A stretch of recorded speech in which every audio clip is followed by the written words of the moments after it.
It's a given that when we get diagnosed, that many children will seek medical assistance, and that ideally it's known that autism is diagnosed by when a child is 18 months old, even a little bit older, maybe say almost up to 3 years old. However, it's not unusual to be diagnosed with autism as a teenager or adult.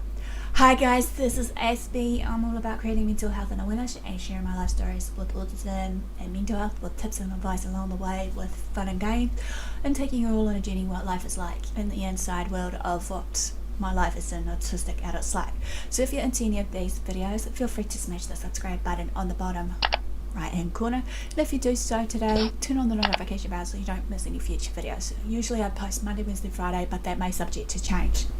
So as you can see, basically this is an autistic related video, and I'm talking about coming to terms after being diagnosed with autism at a later age.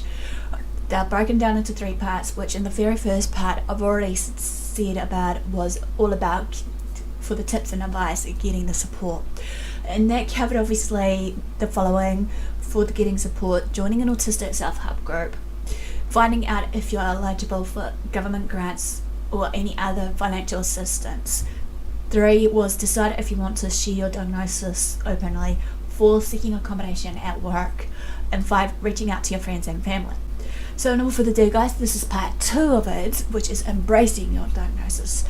And just as a heads up, as a disclaimer as always before I continue, I'm no medical doctor, so if you see anything out of the ordinary between yourself or your loved one, seek professional help for yourself or your loved one, or seek second opinion for yourself or your loved one, because I don't condone self-harm. The very first thing I want to talk about based on this next part of the part 2 of embracing your diagnosis is number 1. Identify triggers of overstimulation. It's a given that many of us autistics basically, after our senses overload and whatnot that goes too crazy, can be extremely sensitive in the outside world, or even if we're indoors, depending where we are at that given moment of time. Classic example for many of autistics is when we're outside, minding our business, walking down the street, and we hear traffic going, and then in the background there's chatter, versus also maybe roadworks and every other thing in between that, basically, and it gives us a sense of overdrive state inside our mind. I've mentioned about meltdown and shutdown series on my channel, which I'll link in the icon above me to find out more about what I'm sharing, and in saying this will be in the description below. So if you want to see more of this before you continue on this series, feel free to pause this video and come back to this one later today.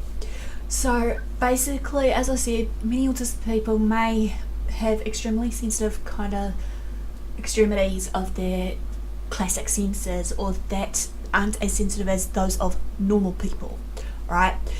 What you might differentiate normal to you, that you can determine with the loud noise and background noise or whatever, it may not be good for an autistic, or vice versa. This can mean that some of the environments are usually extremely uncomfortable for us, or even to the point it can be painful for us. Sometimes it can bring out certain pains in us, be it headaches and stomach aches or whatever else it may be. Sensory overstimulation, however, can be difficult thing to understand as a child. For example, however, as a teenager or an adult, you'll probably have a fair idea or a good idea of situations or environments that can cause you problems. And sometimes once we know our triggers and whatnot within these everyday situations and environments that we're in, we can try and ignore them, even though at that point, when it comes down to that sensory overload, there comes a point with that fight, flight, fright response that kicks in for us. As well as in saying this, just to give you a clear example here, is you may find that you hate grocery shopping, and if you can leave the grocery store frustrated or in a foul mood, or basically that it could be too noisy or the lights are too bright, flashing, whatnot. We need to sit down and think about the atmosphere for that time. Grocery stores are frequently lit by fluorescent light, as I mentioned, which then can cause sensory overstimulation for many autistic people. And I feel that for some of the fluorescent lights, depending how real bright it is, it gives me massive headaches and it burns my eyes. In saying this though, with that being said, of it being causing that sensory overstimulation for us autistics, grocery stores also have a lot of repeating noises around us, shoppers having diverse conversations, you have the trolleys basically crashing about, you've got some loud music, overhead music, sometimes you've got announcements over the speaker from the PA or whoever, you've got some of the chatter from employees and so much more.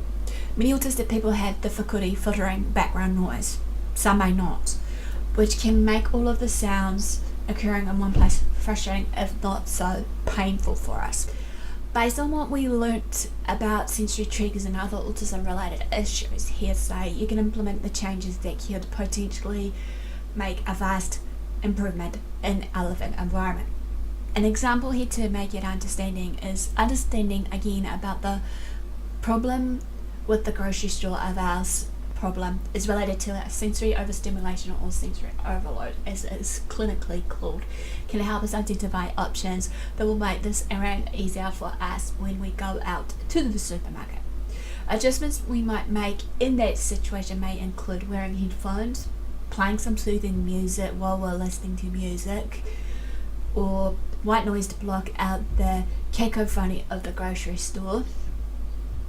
Sometimes maybe we choose to wear sunglasses indoors to blunt out the effects of the frozen item.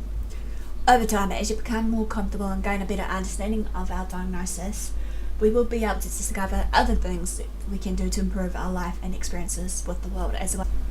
There are many strengths that are related to autism, including pattern recognition, strong memory, and intense passion, and so much more. Take some time to identify the strengths that we have and learn ways to apply these strengths in our everyday life. Thinking about our strengths can help us come to terms with our autism diagnosis, because it can help us to see that while autism creates some everyday challenges for us, it can also have the positive side, as this does for us having any mental health conditions and whatever else it may be. It's a given that we have our everyday certain challenges, like many obvious basically in the everyday world of neurotypicals versus just people in general with mental health or what have you. Some of such challenges that we come to face on our daily given is maybe difficulty with social interaction, or even just trying to pick up a time to communicate with you guys are intrinsic to autism. Getting a diagnosis of autism can help us understand the difficulties we have, had in providing the tools that we can use to overcome these challenges or weaknesses. For many autistic people who are diagnosed at a late age, learning that they're autistic is a light bulb turning inside our heads. It's like a aha moment. Suddenly there is an explanation for so many things you may have beaten yourself up over before. Now that you know that you're autistic, you can cut yourself some slack on some of the things you might have thought were negative aspects of your personality before, because obviously many of us autistics, we tend to feel down in ourselves and whatnot, and saying this, that we have self-doubt and we lose our sense of self-worth and whatnot, and then at the end of the day we then get depressed and we just go downhill from there. A classic example, you may have accepted criticism that you were lazy because you have the tendency to procrastinate and overlook certain tasks. However, autism explains this as poor executive functioning. You may see something that needs to be done, but your brain can't put together the steps that is required to take care of it. This doesn't mean you can use autism as an excuse or a jail-free card, however. Rather, identifying the cause of your challenges opens up new doors for you, enabling you to discover different ways of handling these everyday challenges that we come to face that will most likely be effective for us. You may also be able to use our strength to find others with whom we can relate to. For example, many autistic people are highly visual thinkers who process thoughts in pictures rather than words. You probably will get along better with other people who are also visual thinkers or learners, regardless of whether they're autistic or not. If you're struggling to find a job or career path that's right for you, identifying your strengths can also identify your career fields where you will have the opportunity to shine. As a side note before I end this, for many of us autistics, this can be a huge relief and huge weight off of our shoulders is now gone, because without the label, even the diagnosis of autism and many other mental health diagnoses that comes in between this, or just any diagnosis for that matter, we tend to think, or shall I say, we tend to overthink overanalyze everything around us, as well as thinking that there must be something wrong with us. We then tend to question ourselves and doubt in ourselves of our own capabilities of what we can and can't do, as well as maybe doubting ourselves in our other skills and strengths and weaknesses or what have you, and so much more. Like most people that go through a mental health diagnosis, or just general people that may not have any diagnosis label in them. The questions that many of us may ask ourselves is, why don't my peers relate to me? Why can't I do the things that seems to become closer, easier to other people around me? You may start thinking that you're broken and all these other labels that us autistics come about, that we're broken, we can't be fixed, we can't be cured, this, that and the other. You know, it irks me when I hear this, because obviously we're not broken. We may be different, but we just need to, as I said so many times before, accept each other's differences, accept one another. If they can't accept us, then that's their problem. But then again, when you get the word autism, you know, plastered on you, you realize there's not anything wrong with you. You just have a condition, and there are other people like you. Suddenly, you're not alone in a world with the neurotypicals of their world of trying to be them, in which you were kind of alone for a long time, but then you have some little neurotribe around you to support you. Well, this quickly ends the second part of coming to terms with the lack diagnosis of autism. Smash the like, comment below if any of this sounds familiar or what have you, or feel free to actually share your perspective of this. You know, if some of the classic examples I just shared in this part too, like, you know, with the environment of basically the grocery store or what have you, gives you that everyday challenge of the sensory overstimulation versus sensory overload. Let me know in the comment section below how you deal with it on a daily. You know, what are the places that you tend to avoid? Why is that? And is there any other ways that you could have prevented that stage of the sensory overload and whatnot, and knowing those triggers and whatnot? Please let us know in the comment section down below so we can actually have an open floorboard of discussion. So enough for the dude, guys. Thanks for support, thanks for watching. Till next time, I'll see you again soon. Ciao for now. Also, in saying this, don't forget that I have got a merch store that I'm trying to hopefully add a bit more, the Patreon account. For those of you who are new today, Patreon is like a subsidy account for us creators, be it music creators, content creators that are doing mental health, or whatever form it is that they're using as a form of the platform on YouTube, Twitch, or wherever else they may likely to fly about. Basically a bit about giving back to you guys when you do support, so feel free to donate to me, big or small, no pressure basically, but it'd be much appreciated if you did. But hey, this will cover my cost of my rent, the travel when I do some more traveling with Aspie series, or just traveling in general, as well as maybe better recording equipment, so to speak, with the camera setup and whatnot, so that I'm not solely relying on my phone, and many other parts that were thing. And in saying this, with the Patreon account, basically you'll see that I've been trying to do some benefits and ties for you to give back to you as I thank you for, you know, joining with me, even though some of it will be maybe for free, some of it, you know, maybe need out of my pocket to send you guys certain stuff, be it if it may be, if you do donate to a certain amount, merch of your choice, versus basically maybe if I can afford to print out a copy of my book that I did 3 years ago, if you're interested in reading my life story more there.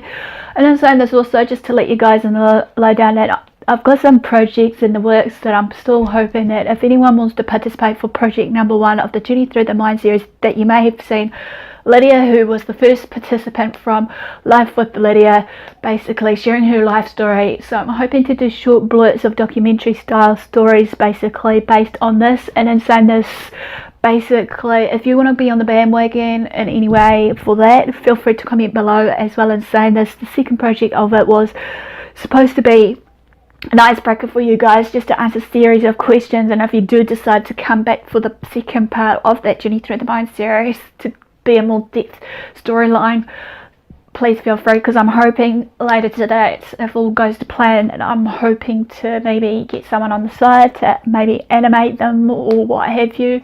And also, if you've seen some of my other videos, be it through my, you know, poetry, my baking with Aspie and everything else, please let me know what you would see more of, because at this point of time, it's all about giving back to you guys regardless, but I know I should be focusing solely on mental health and awareness and acceptance and inclusion as an advocate, but I would like to try and bring in some mixture of things so I don't, you know, bore you guys, so that you can just, instead of getting to know me, maybe getting to know others that were interested in coming into play. And then there's also just a heads up, basically, I was hoping in the works later today to do a second part of my book that I did based on my life of an Aspie, looking through the life of Aspergers Syndrome or something along those. I'll link the link in the description below based on that as well, so that if any one of you that are maybe autistic and are from the autistic community groups and you are interested in participating, let me know, so that maybe we can get the ball rolling and get the short stories done and up as well as a third part of my book series, because I'm still thinking that there are certain topics I may have not touched base on from the first part of my book of the journey through life with Aspergers Syndrome of mine. And to wrap it up, basically, I have some other funding pages, like basically GoFunding or some other funding page that I've got, that if you're interested in maybe doing it through there instead of through basically Patreon. But as you know, Patreon and this other one, you have the option of PayPal and just insert bank account details and whatnot. And also, I'm trying to keep my blog up to date so I can create it as a website, hopefully as of before next year, because that's my main goal. I'm still looking for someone who is willing to actually maybe help me design it from WordPress, to actually put this web address in and stuff and tidy it up, so that we can actually put other bits and pieces in that you may want to see on there, so to speak, if you've seen it, sort of thing. You know, hopefully you're enjoying some of the read-ups of what I write, even though it's similar to what I share with you guys of certain videos I may have put out, sort of thing. So it's easier for you guys when you come onto my WordPress site, that if you're a visual person instead of like a reader person, some of it is similar, but it should hopefully have some bits and pieces. And also, in saying this, I'm at this point of time been away for a few times too, because of the subtitling I'm doing. I hopefully enjoyed this video, and do what you love what you do. Until next time, I'll see you again soon. Ciao for now.